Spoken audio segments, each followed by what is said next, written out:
And now I want to hand it over to the president of Ukraine, who has as much courage as he has determination. Ladies and gentlemen, President Putin. President Putin. He's going to beat President Putin. President Zelensky. I'm so focused on beating Putin, we got to worry about it. Anyway, and so our military is working. I'm following the advice of my commander-in-chief, the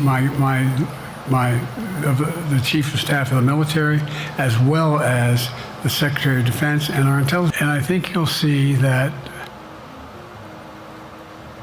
some of our European friends are going to be curtailing their investment in Russia.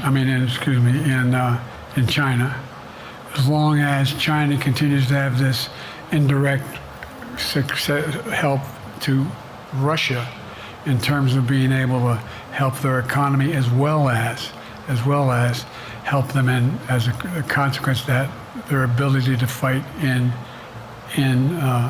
Ukraine. Is Putin ready to talk?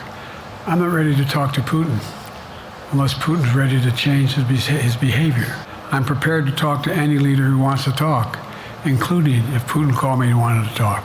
I love my staff, but they add things all the time. At the very end, I'm catching hell from my wife for that. Anyway, look, folks, this is it wasn't about just, read what his objective is.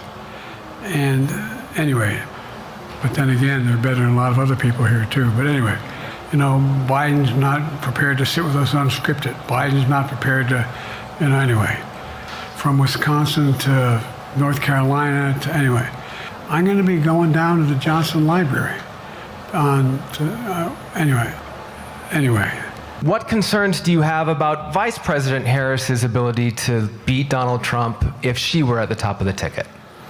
Look, I wouldn't have picked Vice President Trump to be vice president, but I think she was not qualified to be president. So let's start there. Now let's watch that again, but focus on members of Biden's cabinet. I wouldn't have picked Vice President Trump to be vice president, but I think she was not qualified to be president.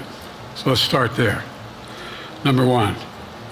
The fact is that the consideration.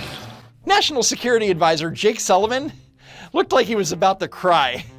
Respectfully, earlier you misspoke in your opening answer. You referred to Vice President Harris as Vice President Trump. Right now, Donald Trump is using that to mock your age and your memory. How do you combat that criticism from tonight? Listen to him. This concludes tonight's press conference. Thank you, everybody.